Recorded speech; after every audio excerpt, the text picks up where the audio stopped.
আমি আপনাদের এই আশ্বাস দেবার পারি যে বাংলাদেশ চারটে স্তম্ভের উপর চলবে: জাতীয়তাবাদ, সমাজতন্ত্র, গণতন্ত্র আর ধর্মনিরপেক্ষ রাষ্ট্র।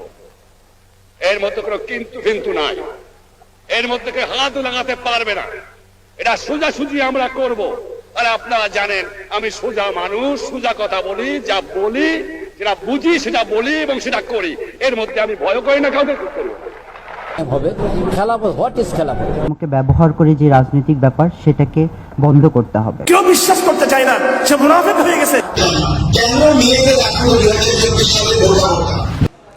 কোনো মুসলিম ব্যক্তি কি পাশ্চাত্যের দেওয়া মতবাদ, সে যে কোনো মতবাদই হোক, সে গণতন্ত্র হোক, ধর্মনিরপেক্ষ সেকুলারিজম হোক, ন্যাশনালিজম হোক বা কমিউনিজম হোক, আরও যত মতবাদ আছে, ডেমোক্রেসি হোক, যেটাই হোক না কেন, সেটা মানতে পারবে কিনা? আপনি আগে বিশ্বাস করুন যে ইসলামই একমাত্র আল্লাহর কাছে মনোনীত দিন। সূরা আল ইমরান 19 নম্বর আয়াত, ইন্নাদ-দীনা ইনদাল্লাহিল ইসলাম। আল্লাহর কাছে মনোনীত দিন একমাত্র কি? ইসলাম। আর রাসূল সাল্লাল্লাহু আলাইহি সাল্লামকে পাঠাইয়াছিলেন আল্লাহ রাব্বুল আলামিন। আপনি দেখুন সূরা সফের মধ্যে আসছে 13 নম্বর আয়াত, লিউযহিরা আলাদ-দীনি কুল্লি। পৃথিবীতে যত ধর্ম দিন আছে সমস্ত দিনের উপরে ইসলামকে বিজয়ী করার জন্য পাঠিয়েছিলেন। ধর্মনিরপেক্ষ একটা মতবাদ, সেকুলারিজম যাকে বলা হয়। কমিউনিজম একটা মতবাদ, একটা ধর্ম মানুষ তৈরি করেছে। ডেমোক্রেসি একটা ধর্ম। ন্যাশনালিজম, জাতীয়তাবাদ, এটা একটা ধর্ম মানুষ তৈরি করেছে। তাহলে একজন মুসলিম ব্যক্তি কিভাবে অন্য ধর্মকে মেনে নিবে ইসলাম বাদ দিয়ে, বা ইসলামও মানবে ওইটাও মানবে? তাহলে তার চরিত্র কেমন হলো? যে না, একমাত্র তার সার্বিক জীবনে কেবলমাত্র ইসলামই মেনে চলবে, ইসলামই পূর্ণাঙ্গ জীবন বিধান। আল্লাহ সুবহানাহু ওয়া তাআলা কোরআনে জানিয়ে দিয়েছেন, ইন্নাদ-দীনা ইনদাল্লাহিল ইসলাম।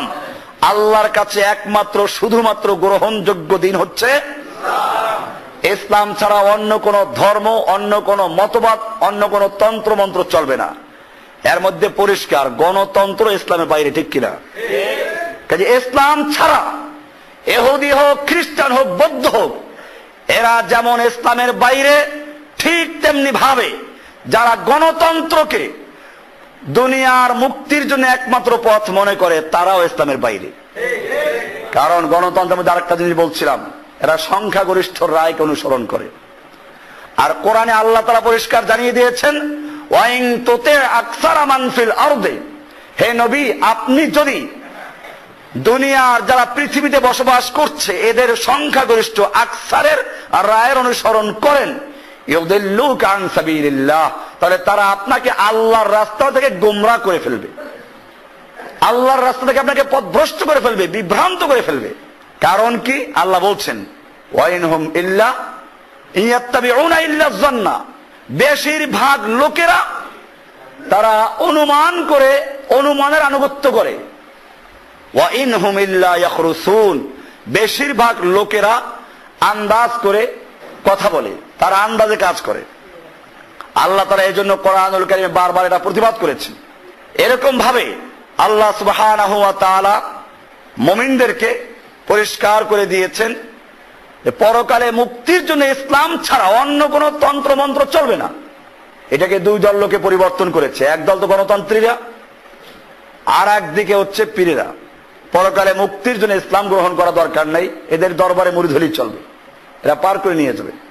আল্লাহ রাব্বুল আলামিন কোরআনে পরিষ্কার বলে দিয়েছেন, ওয়া ইয়াবতাগি গায়রাল ইসলামি দীনান ফালান ইউকবালা মিনহু ওয়া হুয়া ফিল আখিরাতি মিনাল খাসিরিন। যে ব্যক্তি ইসলাম ছাড়া অন্য কোন দিন তালাশ করে, ওয়া ইয়াবতাগি গায়রাল ইসলামি দীনান, যে ব্যক্তি ইসলাম ছাড়া অন্য কোন দিন তালাশ করে, ফালান ইউকবালা মিনহু, আল্লাহ বলছেন তার থেকে কিছুই গ্রহণযোগ্য হবে না, তা গ্রহণ করা হবে না। ওয়া হুয়া ফিল আখিরাতি মিনাল খাসিরিন, সে আখিরাতে ক্ষতিগ্রস্ত লোকদের অন্তর্ভুক্ত হবে, সে জাহান্নামীদের অন্তর্ভুক্ত হবে। অনেক মেরে চেয়ে দেখো, দুনিয়াটা জালিমের দখলে। তোমার ঘর থেকে শুরু করে তোমার রাষ্ট্রের মাথা পর্যন্ত, পৃথিবীর এই প্রান্ত থেকে ওই প্রান্ত, আজকে জালিমরা চতুর্দিকে ঘিরে রেখেছে মুসলমানদের। সত্য এবং খেলাফা যেন ফিরে না আসে, কোরআন যেন পৃথিবীর বুকে কায়েম না হয়, সংবিধান যেন কোরআন হিসেবে ফিরে না আসে, এজন্য বিভিন্ন তন্ত্র, বিভিন্ন মন্ত্র, লেনিনের আদর্শ, কার্ল মার্ক্সের আদর্শ, মাও সেতুংয়ের আদর্শ, এগুলো আমাদেরকে দিয়ে দিয়েছে, আমাদেরকে জাতীয়তাবাদ দিয়েছে, আমাদেরকে সমাজতন্ত্র দিয়েছে, আমাদেরকে ধর্ম নিরপেক্ষতা দিয়েছে। ও দোস্ত, এই সবগুলোকে লাঠি মেরে একমাত্র ইসলাম আর খেলাফা ফিরিয়ে আনতে হবে। আওয়াজ করেন ঠিক কিনা? আল্লাহ সবাইকে তৌফিক দান করেন। ওয়া আখিরু দাওয়ানা আলহামদুলিল্লাহি রাব্বিল আলামিন। আমাদের পরম শ্রদ্ধেয়